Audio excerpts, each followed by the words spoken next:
The chamber doors slammed shut behind me before I even understood what was happening. My name is Kale Voss, and 3 minutes ago I was standing in the observation gallery holding a translator earpiece for my ambassador. Now I was standing alone in the center of the cognizance chamber, surrounded by 9 towering alien counselors, and every one of them was staring at me like I was something that had crawled out of the floor. You, human, step forward. The voice belonged to Counselor Thesserax, a being made of shifting silver plates who led the Interstellar Council. His voice did not need volume to feel like a weight pressing on my chest.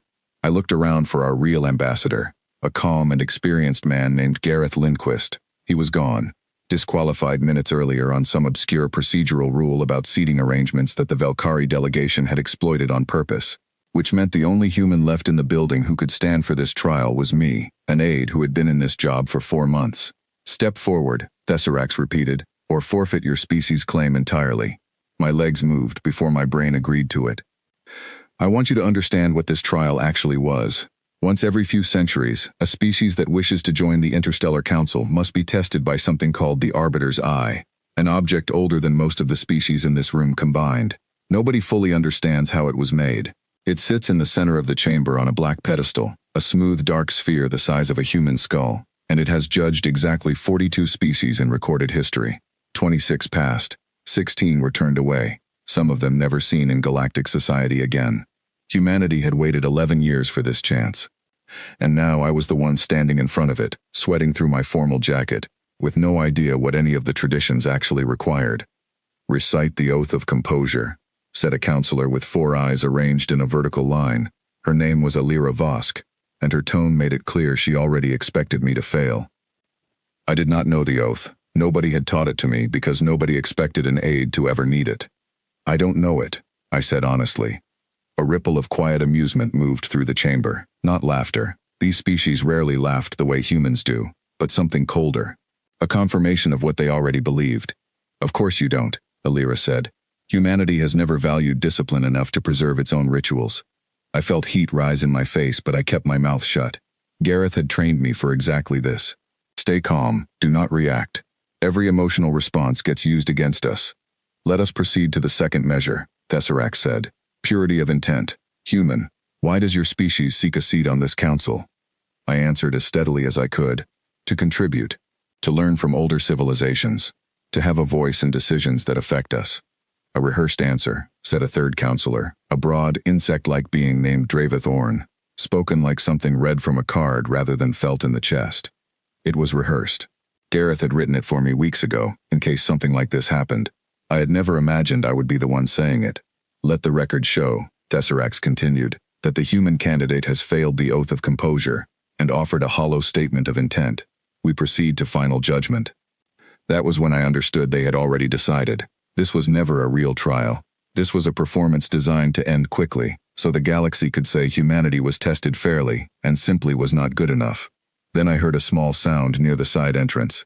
A cart had been wheeled in by an attendant, a slim, quiet being from a species called the Milur, pale blue skin, large, gentle eyes, the kind of species that served in every great hall in the galaxy and was rarely looked at twice. She was carrying ceremonial water for the counselors.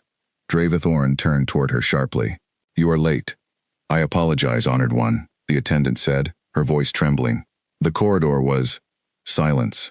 Dravith's clawed hand moved, not touching her, but close enough that she flinched hard, and the tray in her hands shook, spilling water across the floor. Nobody in that chamber reacted. Not one counselor looked at her.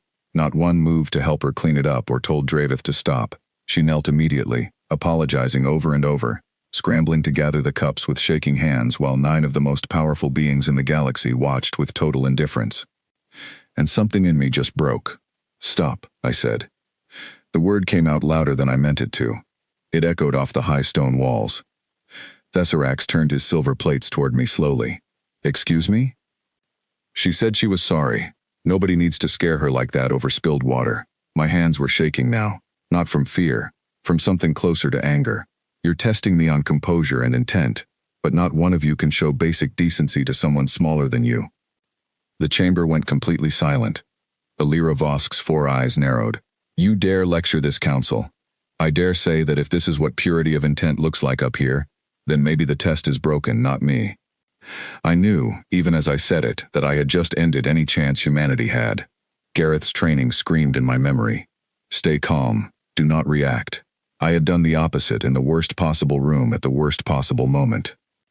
Thesserax raised one silver hand, and the other 8 counselors raised theirs in unison. By unanimous decision, he said, his voice flat and final. The human candidate is declared unworthy. Humanity's petition for council recognition is denied. Effective immediately.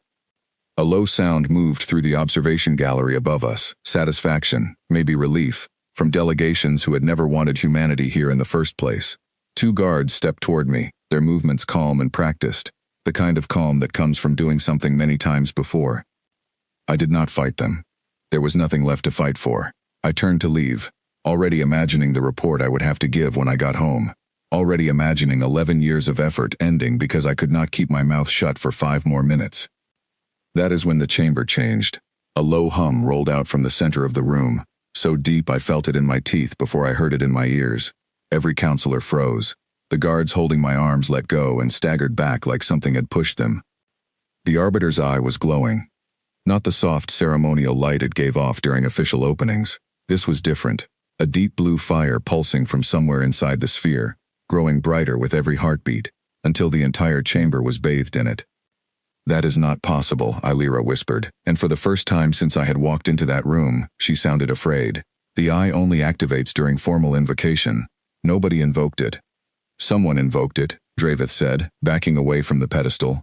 Or something did. The sphere lifted off its pedestal.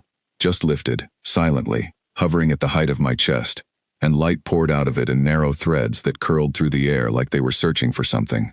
One thread touched my hand. It did not burn. It felt warm, almost gentle, like sunlight after a long winter. Words began forming in the air above the sphere. Not in any single language, but somehow every being in the chamber understood them at once. I would learn later that this had never happened before in any recorded trial. The eye had never spoken. Verdict overruled. The words hung there, burning softly, undeniable. Thesserax rose from his seat, plates shifting rapidly across his body in what I now understand was alarm. This artifact has no authority to overturn a council decision. It exists only to test. More words formed, slower this time, as if choosing them carefully. I do not test intent spoken. I test intent shown.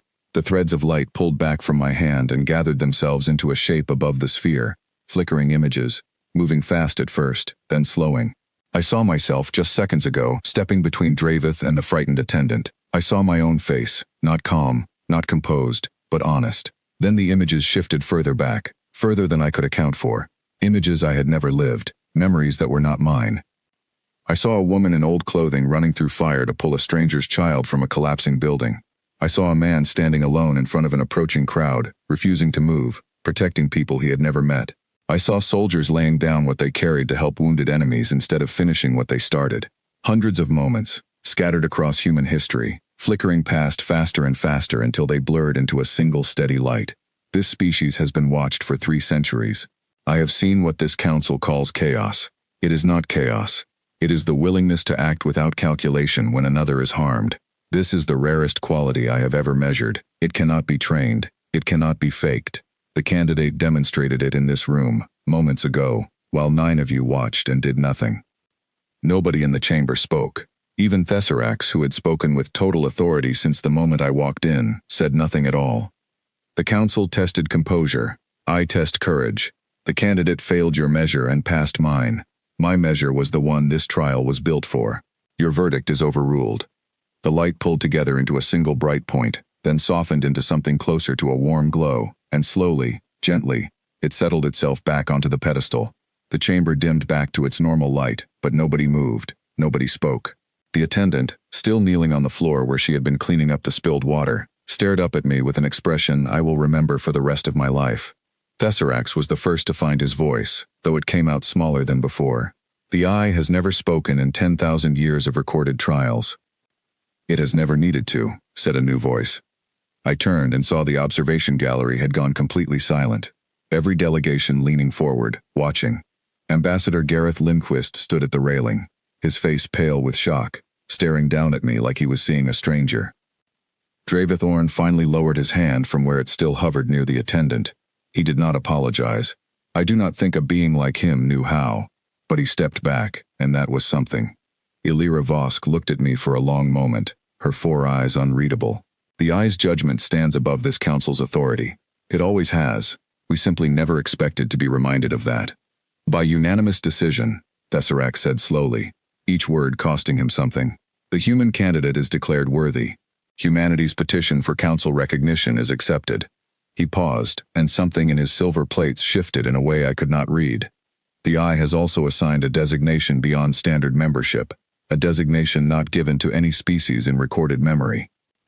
I did not fully understand what that meant yet, not standing there in that chamber with my legs still shaking and my ears still ringing from the light. I only understood that 11 years of waiting had ended in less than 15 minutes, and none of it had gone the way anyone expected, including me.